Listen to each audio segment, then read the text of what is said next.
What's normally considered a dream come true turned into a nightmare for someone. And break out the shovel because someone got buried. Get ready, guys, because it's time for WGS-TV Reviews Monday Night Raw for the week of December 5th, 2016. Hey, YouTube, are you ready for your hot tag? Because if you are, it's definitely time to work. This is the Hurricane, and you're watching WGS-TV. And if not, what's up with that?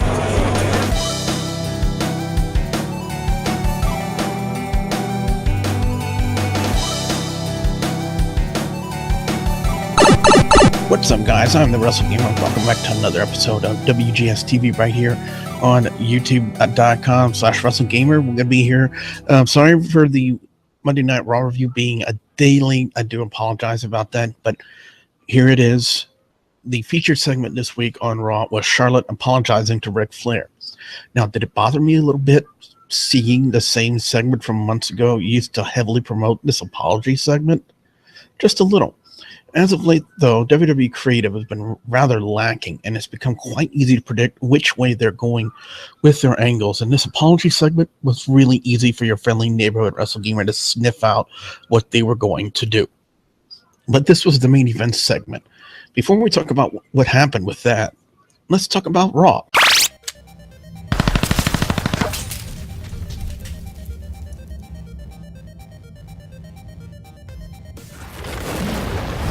Seth Rollins would open up Monday Night Raw by calling out Triple H before transitioning to his current situation with Chris Jericho.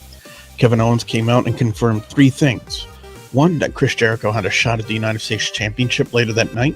Two, at Roadblock, Jericho would have a match with Seth Rollins, which honestly didn't come as a shock. And three, Seth Rollins had a match with the returning Big Show. I don't think I've seen Big Show in an active match on Monday Night Raw since the 4th of July, but I could be wrong. Owens basically acted like a heel cheerleader, which played into the finish of the match, which was Big Show chokeslamming Owens into the ring, leaving him for Seth Rollins and walking out of the match. And Seth would finish off the segment with the pedigree to Kevin Owens. Up next, it was the Raw debut of the extraordinary gentleman Jack Gallagher in a rematch from 205 Live against Ariya Davari. When I watched Gallagher during the Cruiserweight Classic and last week on 205 Live, I was simply amazed with what he can do in the ring. I'm glad WWE picked up a great talent in Gallagher, and it seems that they might be trying to start an angle with Gallagher and Davari. The finish of the match was Gallagher with the corner dropkick on Davari to pick up the win, and after the match, Davari would attack Gallagher's knee. Having Davari attack him after the match tells me that an angle is brewing with these two.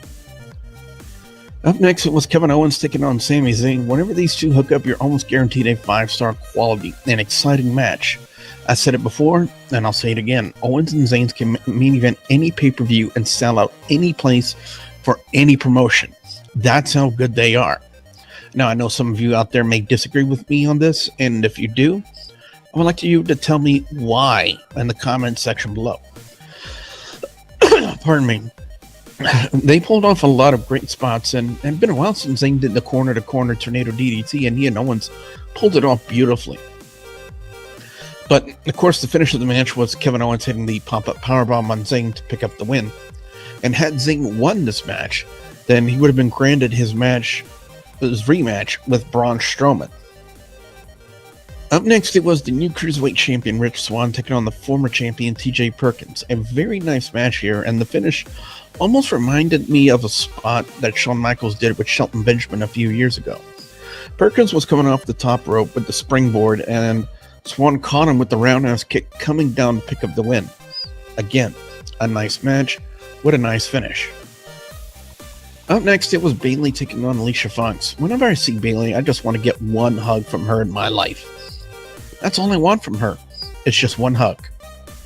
The finish of the match was Bayley hitting the Bayley to belly on Alicia to pick up the win. You know, I'm a very patient guy. If I have to wait for that hug, I'll wait. It'll be worth it. Up next, it was Mark Henry taking on Titus O'Neil, and if you blinked, you missed the entire match because it was over that fast. I said it on the HWR Raw reaction Monday night that it's time to break out the shovel for Titus. The finish of the match which was basically the whole match, was Henry hitting the world's strongest slam on Titus to pick up the win. So much for the Titus brand here. Up next, the United States Championship was on the line as Roman Reigns defended the title against Chris Jericho.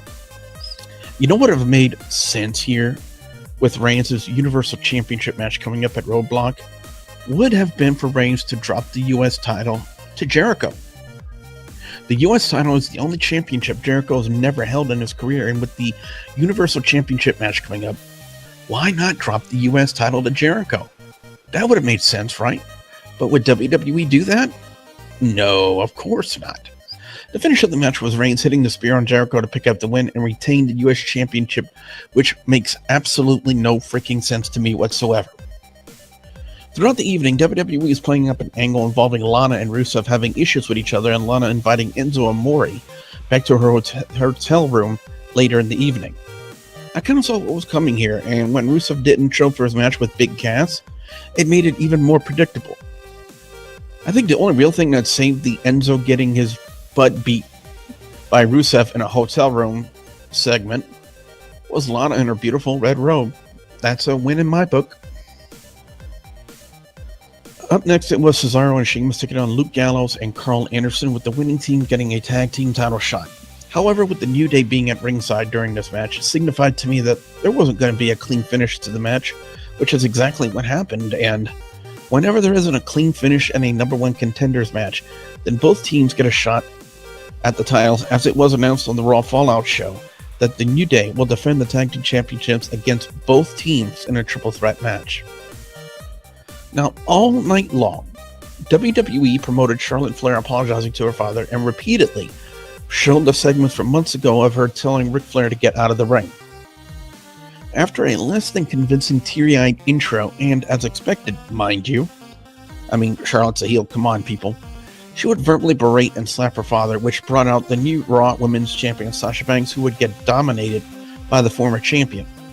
Now, earlier in the night, Banks had challenged Charlotte to an Iron Man match, and the last time, the last time Banks was in an Iron Man match, it was against Bayley for the NXT Women's Championship, and they simply tore the house down.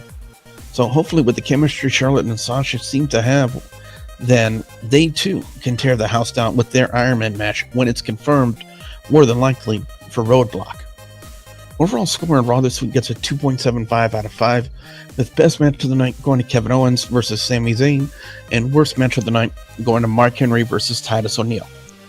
So, guys, that's been my opinions and my thoughts on Raw this week. What I want to know from you guys out there, the viewers and subscribers, your thoughts on Monday Night Raw this week. What are your overall scores, and what are your picks for best and worst match or segment of Monday Night Raw this week? I definitely want to hear what you guys have to say. Be sure you put your comments in the comment section below. If you like this video, be sure you slam that like button like a champ. If you guys want to see more of your friendly neighborhood Wrestle Gamer on here with more wrestling talk and awesome gameplays, you know the way to do it. You got to hit that subscribe button down below. And don't forget, I go live every Thursday night at 9 p.m. Central Time with Sports Entertainment Tonight. So, with that being said, I am your friendly neighborhood Wrestle Gamer, and I will see you next time right here on WGS-TV. Bye, guys.